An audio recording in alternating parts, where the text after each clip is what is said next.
നമസ്കാരം. പ്രായം ചെന്നവർക്കുള്ള പകൽ വീടിന്റെ ഒരു പുതിയ പ്രൈവറ്റ് സ്ഥാപനം കാണാൻ വേണ്ടി ചെന്നതായിരുന്നു ഞാൻ. അവിടുത്തെ നല്ലൊരു മുറി അവർ പ്രയർ റൂം ആക്കി മാറ്റിയിരിക്കുകയാണ്. ഹിന്ദു ദൈവങ്ങളുടെ ചിത്രങ്ങൾക്കൊപ്പം ക്രിസ്ത്യൻ ദൈവങ്ങളും മുസ്ലിം മതവുമായി ബന്ധപ്പെട്ടൊരു ചിത്രവും രാമായണവും ബൈബിളും ഖുറാനും ഒക്കെയുണ്ട്. ആരെയും വിട്ടിട്ടില്ല അല്ലേ എന്ന് തമാശയായി ചോദിച്ചപ്പോൾ അതിന്റെ 40 വയസ്സുകാരനായ സ്ഥാപകൻ പറഞ്ഞത്, ഇതില്ലെങ്കിൽ ബിസിനസ് നടക്കില്ല. ആത്മീയതയുടെ എന്തെങ്കിലും വകുപ്പ് കണ്ടാലേ വരുന്നവർക്കും അവരെ വിടുന്ന മക്കൾക്കും ഇങ്ങോട്ട് വരാൻ തോന്നും എന്നാണ്. ഇവരൊക്കെ താമസിക്കുന്ന വീടുകളിലും ഇതൊക്കെ ഉണ്ടല്ലോ. അവിടെയും രാവും പകൽ ഇതൊക്കെ തന്നെയാണ് മിക്കവരുടെയും പരിപാടി. പകലെങ്കിലും ഇതൊന്നുമില്ലാത്ത മറ്റൊരു ലോകത്തെക്കുറിച്ച് ഇവരൊക്കെ അറിയണ്ടേ? ഈ വൃദ്ധരെന്നും പറഞ്ഞ് അവരെ എങ്ങനെ ഇരുത്താതെ കഴിയുന്നത്രയും കാലം മുഖ്യധാരയിൽ നിലനിർത്തേണ്ടേ എന്നും അതെങ്ങനെയെന്നും വിശദമായി പറഞ്ഞപ്പോഴാണ് പ്രായമായവർക്ക് അങ്ങനെയും ജീവിക്കാമല്ലേ എന്നവർ ചിന്തിക്കുന്നത് പോലും. 10-60 വയസ്സാവുമ്പോൾ തന്നെ മനുഷ്യരെല്ലാം ആത്മീയതയിലേക്ക് മാത്രം തിരിയണമെന്ന് എവിടെ എഴുതി വെച്ച നിയമമാണ്. ഒരു പ്രായം കഴിഞ്ഞാൽ ഒന്ന് ടൂർ പോകണമെങ്കിൽ അതിൽ ആരാധനാലയങ്ങൾ ഉൾപ്പെട്ടിട്ടില്ലെങ്കിൽ കുറ്റബോധം തോന്നുന്ന ഒരുപാട് പേരുണ്ട്. പകൽ മുഴുവൻ വീട് നോക്കിയിരുന്ന് മരുമകൾ ജോലിക്ക് പോയ സമയത്ത് പേരക്കുട്ടികളെ നോക്കിയോ സ്കൂളിൽ നിന്നും വരുമ്പോൾ അവരുടെ വിശപ്പകറ്റി കൊടുത്തോ തന്റെ അന്നന്നത്തെ ഡ്യൂട്ടി കഴിഞ്ഞാൽ മക്കൾ വരുന്നതോടുകൂടി സന്ധ്യയ്ക്ക് അമ്പലത്തിലേക്ക് തിരക്കിട്ടിറങ്ങുന്നവരെ കണ്ടിട്ടുണ്ട്. അവരെ കൂടുതൽ നിരീക്ഷിച്ചപ്പോൾ മനസ്സിലായ കാര്യം, ഭഗവത് ദർശനത്തെക്കാൾ അവരെ സന്തോഷിപ്പിച്ചിരുന്നത് ആ പേരിൽ പുറത്തിറങ്ങുമ്പോൾ ദിവസവും കാണാൻ കിട്ടുന്ന സുഹൃത്ത് വലയമായിരുന്നു. എന്നെങ്കിലും ആ സുഹൃത്തുക്കൾ അമ്പലത്തിൽ വന്നിട്ടില്ലെങ്കിൽ അവരുടെ മുഖത്തൊരു വിഷാദം കാണാം. ചിലർ സുഹൃത്തുക്കളെ ഉണ്ടാക്കണമെന്നോ എന്നും അവരോട് സംസാരിക്കണമെന്നോ ഇല്ല. പക്ഷെ നിശബ്ദമായ പോക്കുവരവിൽ പോലും വഴിയിലും അമ്പലത്തിലും അല്ലെങ്കിൽ പള്ളിയിലും വെച്ച് സ്ഥിരം കാണുന്നവരെ മനസ്സിൽ സൂക്ഷിച്ചു വെച്ച് സന്തോഷിക്കുന്നവരുണ്ട്. അവരെ 1-2 നാൾ കാണാതിരുന്നാൽ ആരോടും ചോദിച്ചില്ലെങ്കിലും 2 ദിവസമായിട്ട് അവരെ കാണുന്നില്ലല്ലോ, എന്തു പറ്റിയാണാവോ എന്ന് ഉള്ളിൽ ചോദിച്ച് കണ്ണുകൊണ്ട് അവരെ ചുറ്റും തിരയുന്നവരുണ്ട്. അല്ലാതെ പലരും കരുതുന്നത് പോലെ അമ്പലത്തിലെയും പള്ളിയിലെയും പ്രതിഷ്ഠയല്ല ഇവിടുത്തെ ആനന്ദപ്രദായനമായ കാര്യം. ഭക്തിമാർഗമാണ് സന്തോഷമെങ്കിൽ ഇഷ്ടമുള്ളവർ അത് സ്വീകരിച്ച് സംതൃപ്തിയോടെ ജീവിക്കട്ടെ.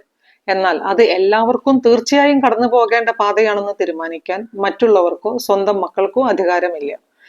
എന്തായാലും ശ്രദ്ധിക്കപ്പെട്ടിട്ടുള്ള മറ്റൊരു കാര്യം, ദ സോ കോൾഡ് കറ തീർന്ന ഭക്തശിരോമണികളിൽ ഭൂരിഭാഗവും അമ്മായിമ്മ, അമ്മാനച്ചൻ, അച്ഛൻ, അമ്മ എന്ന നിലയിലോ വ്യക്തി എന്ന നിലയിലോ പല കയ്യിലിരിപ്പുകളും പുറത്തെടുക്കുന്നവരാണ് എന്നുള്ളതാണ്.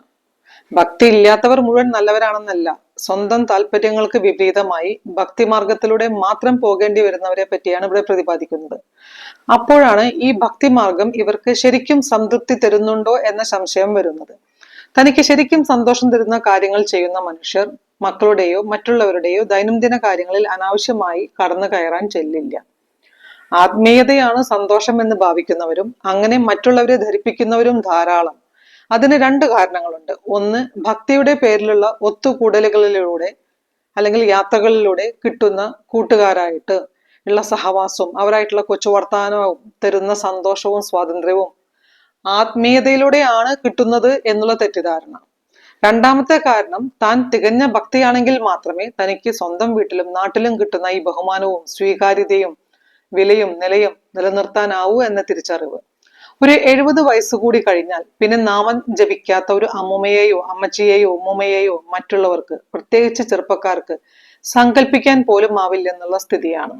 കേരളത്തിന് പുറത്ത് ഞാൻ താമസിച്ചിരുന്ന ഒരു ഫ്ലാറ്റ് സമുച്ചയത്തിൽ 60-ന് മീതെ പ്രായമുള്ള 5 സ്ത്രീകളുടെ ഒരു ഗ്രൂപ്പ് ഉണ്ടായിരുന്നു.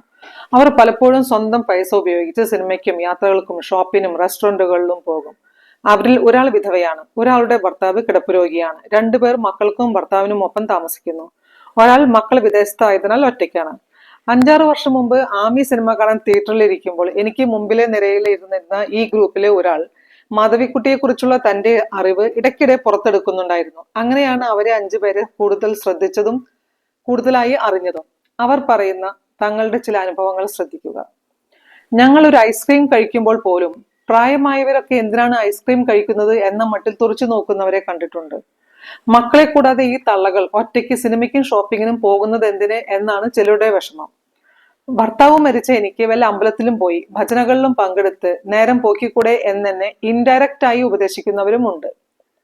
എന്റെ ഭർത്താവ് 2.5 കൊല്ലമായി കിടപ്പിലാണ്. ആദ്യത്തെ 2 വർഷം ഒരു ഉല്ലാസത്തിനും പോയിട്ടില്ലായിരുന്നു. പിന്നീട് എനിക്ക് മനസ്സിലായി, എന്റെ മാനസിക നില തെറ്റാതിരിക്കണമെങ്കിൽ, അദ്ദേഹത്തെ സന്തോഷത്തോടെ ഇനിയും നോക്കണമെങ്കിൽ ആദ്യം എനിക്ക് എന്നെ തന്നെ സന്തോഷിപ്പിക്കണമെന്ന്. അങ്ങനെയാണ് ഇവർക്കൊപ്പം കൂടിയത്. മാസത്തിൽ 2-3 തവണ പുറത്തു പോകും. ആ സമയത്ത് ആഴ്ചയിൽ ഒരിക്കൽ വരുന്ന മെയിൽ നേഴ്സിനെ 3-4 മണിക്കൂർ കൂടി കൂടുതലായി നിർത്തും. മക്കൾക്കും ബന്ധുക്കൾക്കും മാത്രമല്ല, അയൽവാസികൾക്ക് വരെ മുറുമുറുപ്പുണ്ട്. പക്ഷെ ഭർത്താവിന് കുഴപ്പമൊന്നുമില്ല. കാരണം ഈ ഔട്ടിങ്ങുകൾ തുടങ്ങിയതിനു ശേഷം എനിക്കുണ്ടായ മാറ്റം അദ്ദേഹത്തിനും ഗുണം ചെയ്തു എന്നാണ് ആൾ പറയുന്നത്. തിരിച്ചു ചെല്ലുമ്പോൾ അങ്ങേർക്ക് ഇഷ്ടമുള്ള എന്തെങ്കിലും വാങ്ങിച്ചു കൊണ്ടുപോകും. പുറത്തു കണ്ട എല്ലാ വിശേഷങ്ങളും പങ്കുവെക്കും. മറ്റൊരാൾ പറയുന്നത്, എന്റെ മക്കൾ നാട്ടിലെത്താൻ ഒന്ന് കാണാനൊക്കെ വലിയ ആഗ്രഹമായിരുന്നു. പക്ഷെ വന്നാൽ എനിക്കൊപ്പം ചെലവാക്കാനോ വീട്ടിലിരിക്കാനോ അവർക്ക് സമയമില്ല. എന്നെ അവർക്കൊപ്പം പുറത്തു കൊണ്ടുപോകാനും വലിയ താല്പര്യമില്ല. കാരണം സിനിമയും ഷോപ്പിംഗ് മോളും ഒക്കെ എനിക്ക് ഇഷ്ടപ്പെടില്ല എന്നതാണ് അവരുടെ മുൻവിധി. വല്ല അമ്പലത്തിലേക്കാണെങ്കിൽ കൂടെ വരുന്നോ എന്ന് ഉറപ്പായും ചോദിക്കും. ഇല്ലെങ്കിൽ അക്കാര്യത്തിൽ അവർക്ക് വലിയ കുറ്റബോധമായിരിക്കും. അല്ലാത്ത സമയം വീട്ടിൽ വീണ്ടും ഒറ്റയ്ക്കിരിക്കുകയോ കുട്ടികളെ നോക്കിയിരിക്കുകയോ ചെയ്യണം. അതുകൊണ്ട് തന്നെ അവർ തിരിച്ചു പോയാൽ ഞാൻ എന്റേതായ സൗഹൃദങ്ങളിൽ സന്തോഷം കണ്ടെത്തും. വേറൊരാൾ പറയുന്നത്, എന്റെ മകനും മരുമകൾക്കും ഇതൊന്നും വലിയ ഇഷ്ടമല്ല. പിന്നെ കണ്ടില്ലെന്നും മട്ടിൽ ജീവിക്കുന്നത് കൊണ്ടും എന്റെ പൈസയായതുകൊണ്ടും വല്ലാതെ എതിർക്കുന്നില്ല എന്നു മാത്രം. ഈ 5 പേരുടെയും പോലുള്ള കൂട്ടായ്മകൾ ഇന്ന് ഇന്ത്യയിൽ പല സ്ഥലങ്ങളിലും ഉണ്ട്. പല വിമൻസ് ഓൺലി ട്രാവൽ ഗ്രൂപ്പുകളും ഇതിനുദാഹരണങ്ങളാണ്. എന്നാൽ ഇതിന് സാധിക്കുന്ന സീനിയർ സിറ്റിസൺ സമൂഹത്തിൽ 1% പോലും ഇല്ല എന്നതാണ് സത്യം. ഒന്നും ചെയ്യാനില്ലാത്തതാണ് 60 തൊട്ട് 80 വരെ പ്രായമുള്ള പല മനുഷ്യരുടെയും പ്രശ്നം. പല വീട്ടിലെയും പോരുകൾ ഈ ഇനാക്റ്റീവ് മനസ്സിൽ നിന്നുണ്ടാകുന്ന അസംതൃപ്തിയാണ്.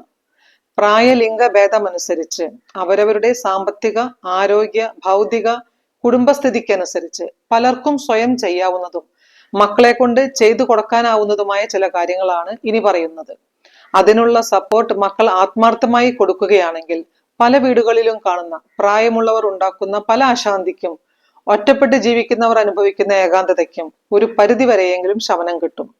ഒന്നാമതായി സീനിയർ സിറ്റിസൺസ് ക്ലബ്. വായിക്കാനും ബോർഡ് ഗെയിംസ്, കാർഡ്സ് എന്നിവ കളിക്കാനും ഒരുമിച്ചിരുന്ന് ടി.വിയിൽ ഒരു സിനിമ കാണാനും ചെറിയ കായിക വിനോദങ്ങളിൽ ഏർപ്പെടാനും സൗകര്യങ്ങൾ ഉള്ളവ. അവിടെ സംഘടിപ്പിക്കാൻ കഴിയുന്ന കുറേയധികം ആക്ടിവിറ്റീസ് ഉണ്ട്. 2, ഒരു സ്മാർട്ട് ഫോൺ വാങ്ങിക്കൊടുക്കുന്നത് നല്ലൊരു ഉപാധിയാണ്. യൂട്യൂബ്, ഫേസ്ബുക്ക് തുടങ്ങിയവ കൈകാര്യം ചെയ്യാൻ പഠിപ്പിക്കണം.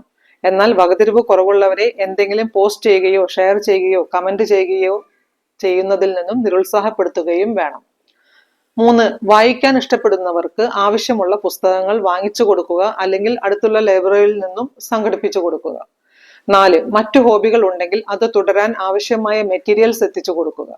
5, പാവപ്പെട്ട വിദ്യാർത്ഥികൾ ചുറ്റുവട്ടത്തുണ്ടെങ്കിൽ തങ്ങളുടെ അറിവിനനുസരിച്ച് LKG തൊട്ട് 12ാം ക്ലാസ് വരെയുള്ള സൗജന്യ ട്യൂഷനോ അതിന് ട്യൂഷൻ ഫീസ് കൊടുക്കാൻ കഴിവുള്ളവരിൽ നിന്ന് ഫീസ് ഈടാക്കിയോ ട്യൂഷൻ നൽകാം. 6, ഇടയ്ക്ക് അനാഥാലയങ്ങളോ ബാലമന്ദിരങ്ങളോ സന്ദർശിച്ച് കുറച്ചു സമയം അവർക്കൊപ്പം ചെലവിടാം. 7, ഗാർഡനിങ് നല്ലൊരു ഹോബിയാണെന്ന് മാത്രമല്ല, വീടിനു ചുറ്റും സ്ഥലമുള്ളവർക്ക് വരുമാനം തരുന്ന പൂക്കളോ ഇലച്ചെടികളോ കൃഷി ചെയ്യാവുന്നതുമാണ്. 8, embroidery, stitching, drawing, painting, music, speech, plumbing, repairing തുടങ്ങി ഏത് കരകൗശല വിദ്യയും സ്കിൽസും മറ്റുള്ളവരെ പഠിപ്പിക്കാവുന്നതാണ്. 9, മക്കളുടെ സമ്മതമുണ്ടെങ്കിൽ പേരക്കുട്ടികളുടെ ഹോംവർക്ക്, പ്രൊജക്ട് എന്നിവയിൽ സഹായിക്കാം. 10, ഇൻസ്ട്രുമെന്റൽ മ്യൂസിക് പഠിക്കാൻ ആഗ്രഹമുള്ളവർക്ക് അതിനുള്ള സൗകര്യങ്ങൾ ചെയ്തു കൊടുക്കുക. സ്റ്റേജിൽ അവതരിപ്പിക്കാനും മത്സരങ്ങളിൽ പങ്കെടുക്കാനും വേണ്ടി മാത്രമല്ല പല കലകളും പരിശീലിക്കുന്നത്. 11, തനിക്ക് മാത്രം അറിയാവുന്ന ചില പഴയ പാചകക്കുറിപ്പുകൾ ഉണ്ടെങ്കിൽ അതെല്ലാം ഒരു ഡയറിയിൽ എഴുതി സൂക്ഷിക്കുകയോ മറ്റുള്ളവർക്ക് പകർന്നു കൊടുക്കുകയോ ചെയ്യുക. 12, എഴുതാൻ താല്പര്യമുള്ളവർ കഥയോ കവിതയോ ലേഖനങ്ങളോ ചെറുപ്പകാലത്തെ അനുഭവങ്ങളോ ഒരു പുസ്തകത്തിൽ എഴുതി സംഭരിക്കുക.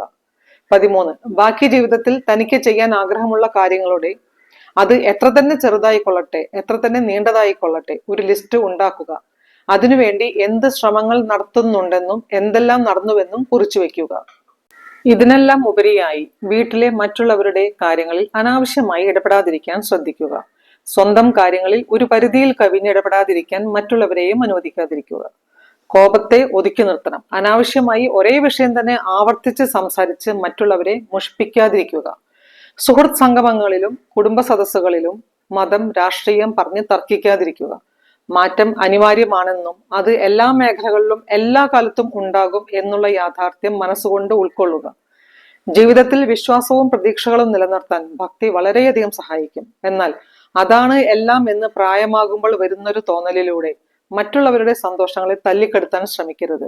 സന്തോഷിക്കാനുള്ള സമയം ഒരു പ്രായത്തിലും അവസാനിക്കുന്നില്ല എന്ന് മക്കളും മനസ്സിലാക്കുക. മറ്റൊരു വിഷയവുമായി അടുത്ത വീഡിയോയിൽ കാണാം. നന്ദി.